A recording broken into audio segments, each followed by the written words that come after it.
नमस्कार, आप देखना शुरू कर चुके हैं लाइव सिटीज को। मैं नाम अभिषेक है। बिहार के मोस्ट वांटेड अपराधी जो बिहार पुलिस के लिए सिरदर्द बना था, उसे कैसे मारा गया है, कैसे ढेर किया गया है, कैसे बिहार एसटीएफ और हरियाणा पुलिस ने हरियाणा में कैसे उसे ढेर किया है, इसके बारे में बिहार पुलिस की ओर से बड़ी प्रेस कॉन्फ्रेंस की गई है, जिसमें डीजी मुख्यालय जेएस गंगवार ने जानकारी दी है कैसे ढेर किया गया है। पहले पुलिस पर गोलियों की बौछार की गई, जिसमें एसटीएफ के जवान को गोली लगती है और साथ ही साथ एक और अधिकारी को गोली लगती है, जो बुलेट प्रूफ जैकेट के कारण बाल बाल बच जाता है।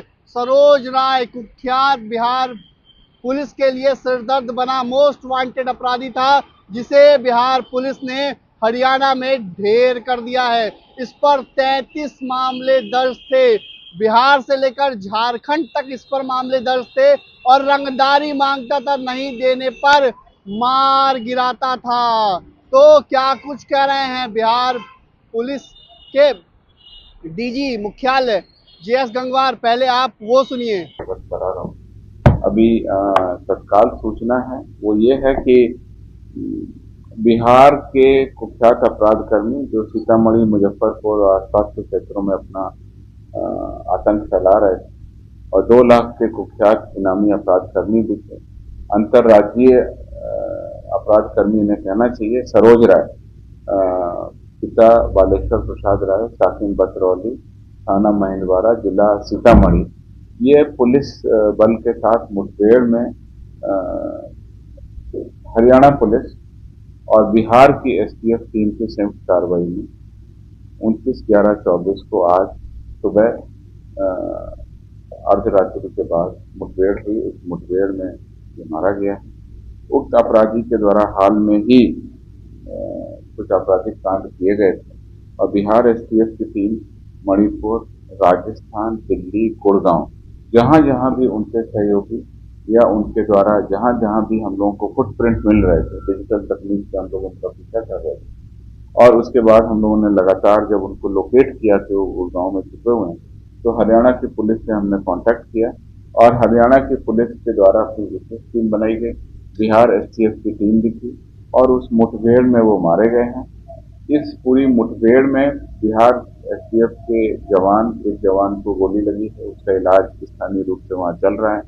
एक और हमारे पदाधिकारी थे, उनकी जान बच गई क्योंकि उन्होंने बुलेट प्रूफ जैकेट पहना हुआ था, अन्यथा उनकी गोली उनको लगती तो उससे हादसा हो सकता था। तो हमारे जवान पूरी तैयारी में थे, पूरे मनोबल के साथ में थे, लगातार मॉनिटरिंग की जा रही थी और उसमें ये अपराधी जो है ये मारा गया। इस अपराधी पर सीतामढ़ी, मुजफ्फरपुर, झारखंड के जमशेदपुर के कई थानों में 33 से अधिक गंभीर कांड दर्ज, जिसमें हत्या, लूट, डकैती, रंगदारी के लिए हत्या, आमचक जैसे गंभीर कांड शामिल है। इस पर 2 लाख रुपए का इनाम भी घोषित किया गया।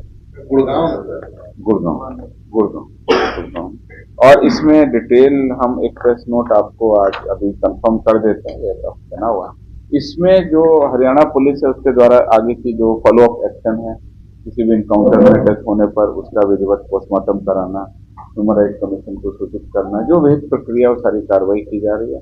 और अभी तक जो सूचना मिल रही है उसमें जो घटनास्थल से बरामदगी हुई है उसमें एक मोटरसाइकिल, 2 मोबाइल फोन, 2 डोंगल जो वाईफाई चलाने के काम आएंगे, 1 मैगजीन, 16 खोखा, 4 जिंदा कारतूस, 3 पिस्तौल बरामद हुई है।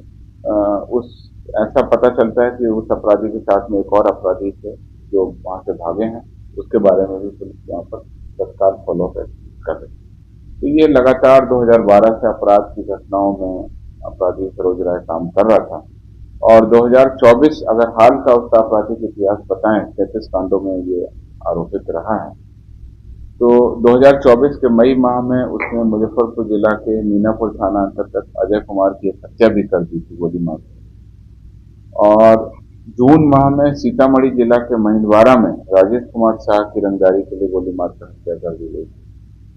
24 के अगस्त माह में सीतामढ़ी जिला के महिंदवाड़ा में पुनपुन पासवान से 10 लाख रुपए, डुमरा थाना अंतर्गत धीरेन्द्र कुमार से 5 लाख रुपए और अक्टूबर में ही रुन्नी सैदपुर थाना अंतर्गत रुन्नी सैदपुर के वर्तमान विधायक पंकज मिश्रा जी के निजी सहायक मनीष कुमार से रंगदारी की मांग की गई तथा रंगदारी नहीं देने पर हत्या की धमकी दी गई। इस प्रकार से इस अपराधी को हमने अपने टारगेट पे लिया और लगातार एसटीएफ ने जो कार्रवाई की, कई राज्यों में हमने भ्रमण किया और कई राज्यों में इसको हमने फॉलो अप लिया। लास्ट में जब जीरो इन हुआ तो ये घटना हुई और इस पूरी घटना के बाद बिहार पुलिस आगे भी कार्रवाई कर रही है। और इस प्रेस कॉन्फ्रेंस के माध्यम से मैं मीडिया को बताना चाहता हूं कि अपराध के विरुद्ध हमारा जीरो टॉलरेंस रहा है। कोई भी अपराध कर्मी बिहार राज्य में हो गिरफ्तार किया जाएगा, बिहार राज्य के बाहर हो गिरफ्तार किया जाएगा और अगर वह सशस्त्र रूप से पुलिस बलों पर किसी तरह से गोली चलाने की कोशिश करेगा तो पुलिस के द्वारा भी गोली चलाई जाएगी और उसका जो भी प्रतिफल हो हम लोग लगातार अपराध कर्मियों के विरुद्ध जवाबी कार्रवाई करने में आगे रहे हैं और आगे भी हम लोग इस तरह की कार्रवाई करेंगे। ये पूरा डिटेल इसका आपराधिक इतिहास मैं देना चाह रहा हूँ और इसी क्रम में आपको बताना चाहता हूँ कि अभी पिछले महीने भी एक इनकाउंटर हुआ था जिसमें कि बिहार एसटीएफ की टीम भी शामिल थी, जो अपराध कर्मी बाबर नाम का था। ये इसका भी प्रेस नोट है मेरे पास में। ये भी कुख्यात वांछित 50,000 रुपए का इनामी अपराध कर्मी था। गैंग लीडर मोहम्मद आदिल उर्फ बाबर, ये भी पुलिस मुठभेड़ में मारा गया था और इसमें इस आदिल उर्फ बाबर के गिरोह के सदस्य अपराध कर्मी मुर्शीद आलम, दिलदार, इकबाल हुसैन, सानुल उर्फ सैनुल, मोहम्मद असलम, साइने बाबू को गिरफ्तार किया गया था। ये संयुक्त चेकिंग अभियान के दौरान पुलिस टीम जब कार्रवाई कर रही थी तो उसके द्वारा लगातार उसने जो जवाबी फायरिंग की उसमें जवाबी कार्रवाई में ये मारा गया था। तो इसका भी डिटेल प्रेस नोट है। जो होने लगा पुलिस द्वारा पीछा करने पर उसके द्वारा पुलिस स्कॉर्पियो से उतरकर पुलिस पर जवाबी फायरिंग शुरू कर दी, जिसके उपरांत आत्मरक्षा जवाबी कार्रवाई में अपराध कर्मी मारा गया। 6 अन्य सहयोगी गिरफ्तार हुए, उनके पास से अवैध अग्नास्त्र बरामद हुए, जिसका फोटो इस प्रेस नोट में मैं दे रहा हूँ। उस घटना में जो पिछले महीने हुई उसमें देशी कार्बाइन 1, देशी पिस्तौल 6, जिंदा कारतूस 37, कई राउंड खोखा और उजला स्कॉर्पियो गाड़ी जिसमें तत्काल नंबर WB54H8130 और अन्य सामान बरामद हुए हैं। इस संबंध में डिटेल हम लोग जांच कर रहे हैं कि वास्तव में स्कॉर्पियो पर लगाया गया नंबर सही था या वास्तव में ये चोरी की थी। ये डिटेल आपको जैसे आगे कोई फॉलोअप होगा। तो आपने सुना कि क्या कुछ कहा है मुख्यालय, डीजी मुख्यालय ने बताया है किस तरीके से मार गिराया है। पहले गोलियों की बौछार की जाती है बिहार एसटीएफ और हरियाणा पुलिस पर, उसके बाद जवाबी कार्रवाई में ढेर कर दिया जाता है कुख्यात सरोज राय को।